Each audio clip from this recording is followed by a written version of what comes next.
si investir en crypto-monnaie était aussi simple qu'un virement bancaire. Découvrez Bitvavo, la plateforme européenne pour acheter Bitcoin, Ethereum et plus de 250 autres crypto-monnaies en quelques clics et régulées par l'AMF. Profitez de frais ultra compétitifs de 0 à 0,25% et jusqu'à 10 000 € de trading gratuit la première semaine. Mettez aussi en place des achats récurrents avec la stratégie DCA et maximisez vos rendements avec nos options de staking. Ne manquez pas cette opportunité. Inscrivez-vous via le lien dans la description de ce podcast pour profiter de l'offre spéciale de 10 € offert. Rejoignez Bitvavo aujourd'hui et prenez le contrôle de votre avenir financier. Collaboration commerciale. Ça y est, c'est parti, Mt. Gox vient de commencer le remboursement de ses anciens clients. C'est d'ailleurs en partie ça qui fait chuter le marché aussi bas. On fait le point en tout cas dans un instant. Le Crypto Daily. Mon nom est Benjamin Cohen. Et vous êtes bien sur le Crypto Daily. Le podcast qui traite de l'actualité crypto, NFT et métaverse. Dans vos oreilles, chaque jour, du lundi au vendredi.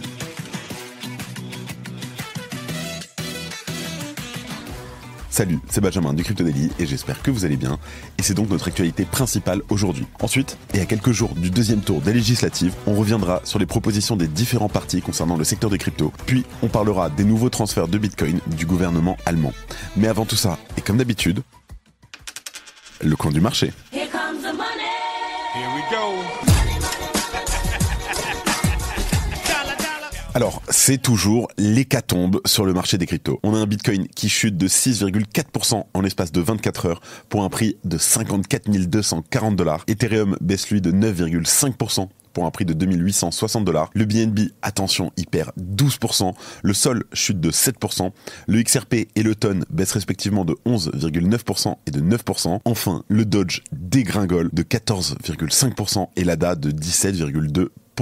Alors, juste avant de continuer, j'aimerais adresser un message important concernant la baisse du marché. Je sais que beaucoup d'entre vous peuvent se sentir inquiets ou même découragés, mais je veux vous rappeler que cette situation n'est pas une fin en soi. Les marchés connaissent des cycles, et après chaque période difficile, il y a toujours une reprise. Nous avons traversé des moments similaires dans le passé, et chaque fois, on a toujours vu le marché rebondir. Pour moi, c'est essentiel de garder une vision à long terme, et surtout de ne pas se laisser emporter par la volatilité comme on peut avoir en ce moment. En tout cas, si jamais vous avez des questions ou des préoccupations, sachez que nous sommes tous là. Pour vous, toute l'équipe du Crypto Daily, n'hésitez pas à nous contacter si vous avez besoin de discuter de la situation ou pour obtenir des conseils. Nous sommes une communauté et il est important de se soutenir mutuellement en ces temps difficiles. Restez optimistes, informés et surtout gardez la tête haute. Je vous le garantis, des temps meilleurs arrivent.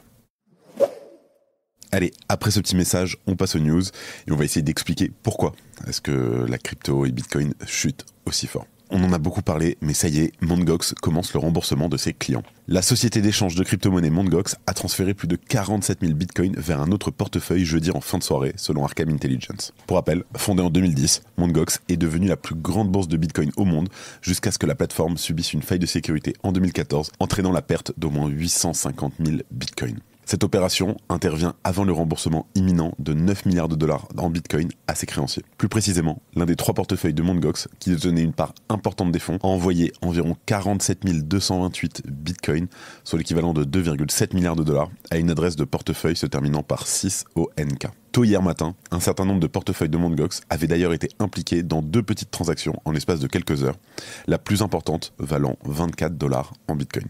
Et après que Mt. Gox ait transféré les bitcoins, la nouvelle adresse du portefeuille a renvoyé 2702 bitcoins, soit à peu près 157 millions de dollars, vers la réserve de l'exchange. Ces bitcoins ont ensuite été envoyés à un nouveau portefeuille selon les données d'Arkham. Ce dernier portefeuille a ensuite transféré 1545 bitcoins, soit 85 millions de dollars, vers un portefeuille chaud de BitBank. A noter que BitBank fait partie des plateformes identifiées comme soutenant les remboursements de Mt. Gox. Pour rappel, fin juin, l'entreprise a annoncé qu'elle commencerait à distribuer à ses créanciers début juillet des fonds d'une valeur de plus de 9 milliards de dollars en Bitcoin, Bitcoin Cash et monnaie fiduciaire. Et attention, parce que Raphaël Lucas, analyste chez BTC Markets, prévient, je cite, « Ce paiement important d'un montant de 9 milliards de dollars devrait ajouter une pression de vente substantielle au fur et à mesure que le marché absorbe l'offre supplémentaire. » On note que la valeur du Bitcoin a fluctué depuis que Mt. Gox a annoncé qu'elle commencerait à rembourser ses créanciers à partir de juillet. Je vous l'ai dit un peu plus tôt, moi ça ne m'inquiète pas, j'en ai même profité personnellement pour racheter. Alors bien sûr, je n'ai pas de capacité à vous donner des conseils d'investissement. Je suis ma théorie, peut-être je vais me tromper. Et en tout cas voilà, si je me trompe, je me trompe, c'est tout. Si tu aimes le Daily, une note et un commentaire nous aident énormément. Aussi, si tu ne veux rien rater de l'actualité, abonne-toi. On enchaîne et on va parler donc de la France et notamment des élections législatives et surtout quels sont les programmes concernant les crypto-monnaies, qu'en pensent les partis. Alors, le sujet de Bitcoin et des crypto-monnaies n'est pas nouveau en France et le monde politique s'est petit à petit consacré au sujet. La France a historiquement adopté une posture d'ouverture à l'innovation technique. Mais du côté des politiques, ces dernières années se sont distinguées par un silence marqué. Mais revenons quand même sur les positionnements historiques des différents partis sur le sujet. Alors, à l'approche du second tour, on se concentrera sur les partis majoritaires. Typiquement, le Rassemblement National, les Républicains, Renaissance, ainsi que le Nouveau Front Populaire, donc en somme la France Insoumise et le Parti Socialiste. Déjà, on va commencer par LFI, a historiquement adopté une position critique à l'égard des crypto-monnaies.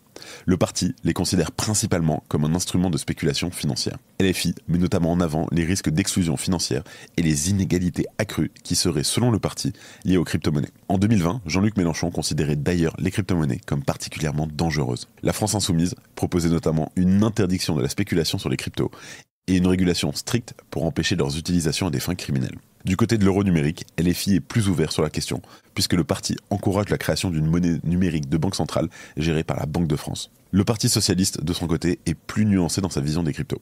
En 2022, Anne Hidalgo, maire de Paris, avait notamment publié un manifeste pour le numérique. Et dans ce document, elle estimait qu'il était important de favoriser le développement des entreprises du secteur. Le PS propose par ailleurs des incitations fiscales pour les projets de crypto-monnaies qui utilisent des énergies renouvelables. Autre fait notable, le Parti Socialiste a publié cette année une note envisageant les crypto-monnaies comme des outils potentiels au service de la solidarité. De son côté, le Rassemblement National a une position ambivalente sur les cryptos. D'un côté, le RN considère les crypto-monnaies comme un moyen potentiel de contourner les systèmes financiers traditionnels, mais de l'autre, le parti a déjà fait un lien entre les cryptos et la criminalité. En 2016, qu'on se le dise, une éternité dans le monde des cryptos, Marine Le Pen, à la tête de ce qu'on appelait encore le Front National, était très dure au sujet de Bitcoin, qu'elle souhaitait même interdire. Le parti a depuis mis de l'eau dans son vin, puisque Marine Le Pen déclarait en 2019 que les crypto-monnaies avaient leur intérêt lorsqu'elles sont contrôlées. A noter que dans son programme actuel, proposé pour les législatives, le RN ne mentionne pas spécifiquement les crypto-monnaies. Et d'un autre côté, et à l'inverse de leurs homologues américains, les républicains semblent avoir une position conservatrice concernant les crypto-monnaies.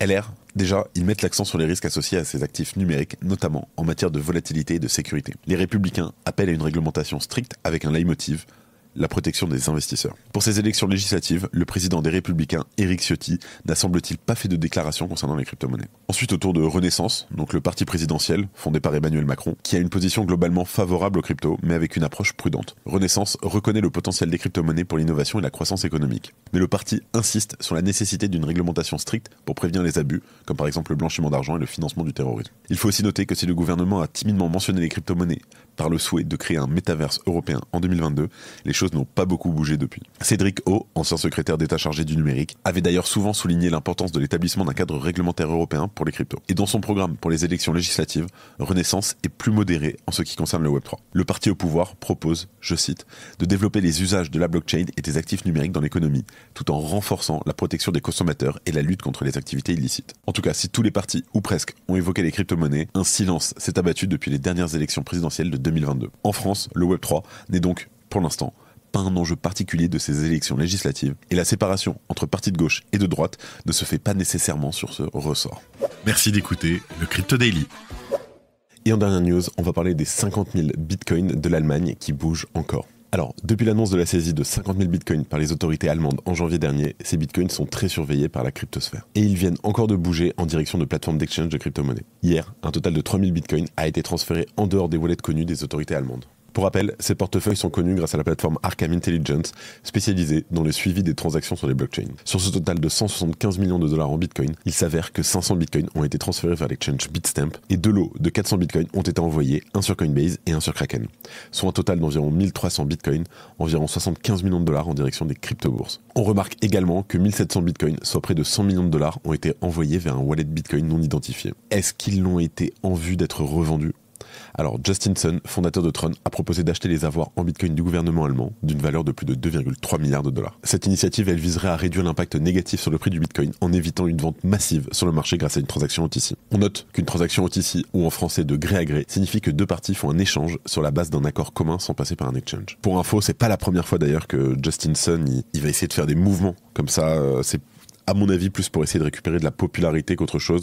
On se rappelle, il y a quelques années, il avait dit qu'il était prêt à acheter à $60 les actions de Twitter pour acheter Twitter, tout en suivant la vision d'Elon Musk, etc.